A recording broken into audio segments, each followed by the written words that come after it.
আল্লাহ পাক রব্বুল আলামিন 30টা শ্রেণী ব্যক্তিকে তিনি অপছন্দ করেন। এক নাম্বার সীমা লঙ্ঘনকারী।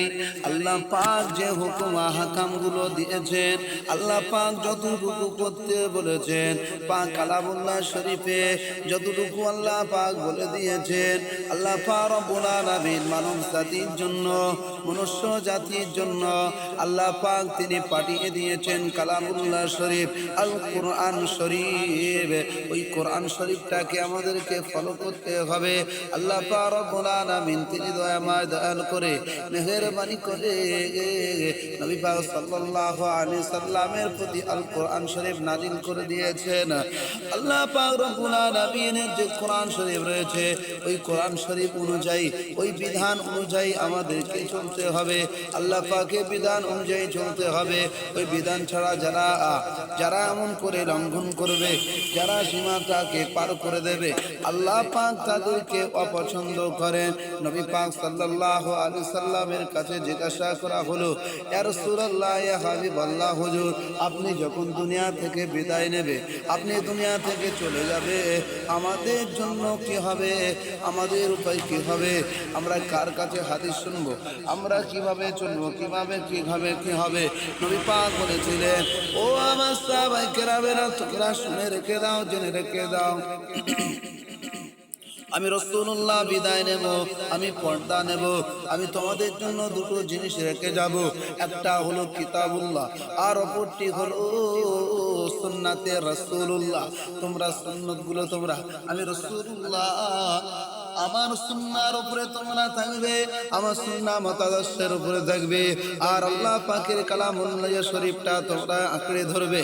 নিশ্চয় আল্লাহ পাক রব্বুল আলামিন তোমাদেরকে আল্লাহ পাকের দয়ার জান্নাত দান করবে। 2 নাম্বার, ওই ব্যক্তিকে আল্লাহ পাক অপছন্দ করেন যে ব্যক্তি অহংকারী হবে, যে ব্যক্তি এমন করে অহংকার করবে, দাম্ভিকতা দেখাবে, আল্লাহ পাক ওই ব্যক্তিকে অপছন্দ করেন। এই যুবকেরা, জওয়ানেরা, কিসের এত অহংকার, কিসের এত অহংকার? পৃথিবীর জমিনে তুমি যখন এসেছিলে খালি হাতে এসেছো। পৃথিবীর জমিনে আসার পরে যা কিছু পেয়েছো, যা কিছু তোমার হয়েছে, সব কিছু কিন্তু আল্লাহ পাক দিয়েছেন।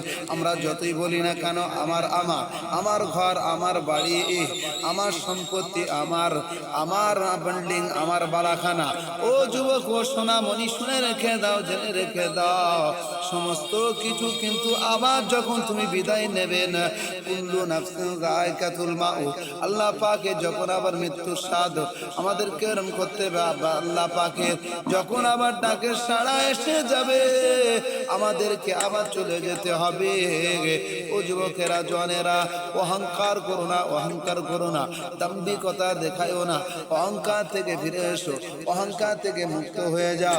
নিশ্চয় আল্লাহ পাক খুশি হয়ে মেহেরবানি করে আমাদেরকে তারা দয়ার জান্নাত দান করবে। 3 নাম্বার, ওই ব্যক্তিকে আল্লাহ পাক অপছন্দ করেন যারা জুলুমকারী, যারা জুলুম করবে, অত্যাচার করবে। তোমরা গরিবদের প্রতি অত্যাচার করো না, জুলুম করো না, তুমি এমন করে দুর্বলের প্রতি অত্যাচার করো না, তুমি জুলুম করো না। যারা অত্যাচার করবে, যারা জুলুম করবে, আল্লাহ পাক তাদের প্রতি খুশি হবে না, আল্লাহ পাক তাদের প্রতি রাজি হবে না। আল্লাহ পাক খুশি যখন না হবে, ওই ব্যক্তিটা কেমন করে আল্লাহ পাকে জান্নাতে যাবে? ও ভাইজানেরা, যুবকেরা, আমরা যারা জুলুম করি, আমরা অসহায়দের উপরে অত্যাচার করি, আমরা যারা জুলুম করে থাকি, অত্যাচার করে থাকি, অসহায় মানুষ, দুর্বল মানুষ, গরিব মানুষ, অসহায় মানুষ, তাদের উপরে যারা আমরা অত্যাচার করি, জুলুম করি, আমরা ফিরে আসি, আমরা ওই সমস্ত অত্যাচার করার হাত থেকে আমরা সরে আসি। আল্লাহ পাক যাতে খুশি হয় সেই কাজ আমরা করব। 4 নাম্বার, ওই ব্যক্তির প্রতি আল্লাহ পাক অখুশি, অপছন্দ করেন যে ব্যক্তিটা অপচয় খরচ করে, অপব্যয় করে, ওই ব্যক্তিটার প্রতি আমার আল্লাহ পাক নারাজ, অখুশি। ও যুবকেরা, জনেরা, ভাইজানেরা, আপাজানেরা, এমন করে অপচয় করো না, অপব্যয় করো না। যতটুকু তোমার প্রয়োজন, যতটুকু তোমার দরকার, অতটুকু তুমি ব্যবহার করো, অতটুকু তুমি ব্যয় করো, অতটুকু তুমি খরচ করো। তাছাড়া তুমি বেশি করতে যেও না, কেন তোবা আল্লাহ পাক আপনার প্রতি নারাজ হবেন, আল্লাহ পাক আপনার প্রতি অসন্তুষ্ট হবেন। আর কিয়ামতের দিবসে তুমি হিসাব দিতে পারবে না।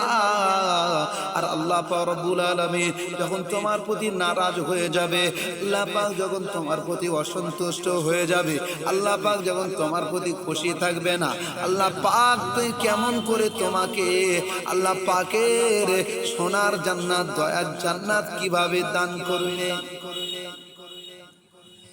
ও জনেরা, যুবকেরা, 5 নম্বর ওই ব্যক্তিকে আল্লাহ পাক অপছন্দ করেন যারা আমানতের খেয়ানত করে। আমানতের খেয়ানতকারীকে আল্লাহ পাক পছন্দ করেন না। লা ঈমানা লিমান লা আমানাতা লা, যারা আমানতের খেয়ানত করবে আল্লাহ পাক তাদের প্রতি অখুশি, আল্লাহ পাক তাদের প্রতি নারাজ, আল্লাহ পাক তাদের প্রতি অসন্তুষ্ট। যুবকেরা, জনেরা, তরুণেরা, বাজানেরা, এমন করে আর আমানতের খেয়ানত করবেন না। আপনার কাছে যে 10টি টাকা কেউ দিয়েছে, সেই টাকাটা আপনি সেইভাবে রেখে দেন, আবার যখন সে যখন চাইবে সেই টাকাটা তাকে ঘুরিয়ে দেন। এর নামই হলো আমানত।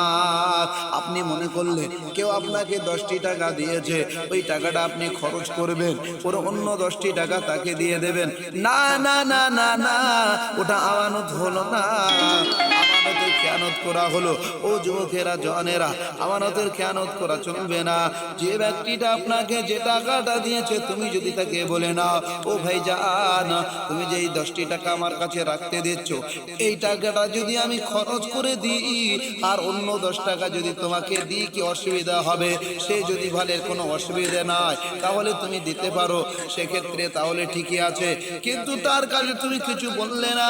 ওই ব্যক্তি যখন তোমাকে 10টি টাকা দিয়ে রেখেছে, আমাকে এই টাকাটা তোমাকে আমানত করে রেখে দেওয়ার জন্য দিলাম, এটা তুমি আমানত হিসাবে রেখে দাও, তখন তুমি ওই টাকা তুমি খরচা করতে পারবে না ওই ব্যক্তির অনুমতি ছাড়া। ওই ব্যক্তির কাছে জিজ্ঞাসাবাদ না করে তুমি কিছু করতে পারবে না। ওই ব্যক্তিটা যখন তোমার যেভাবে টাকা দিয়েছে, ওই টাকা আবার তাকে ফেরত দিতে হবে। ও যুবকেরা, জনেরা, আল্লাহ পাক রব্বুল আলামিন ওই 6 নম্বর ব্যক্তি, 6 নম্বর ওই ব্যক্তির প্রতি আল্লাহ পাক অসন্তুষ্ট, নারাজ ও অখুশি।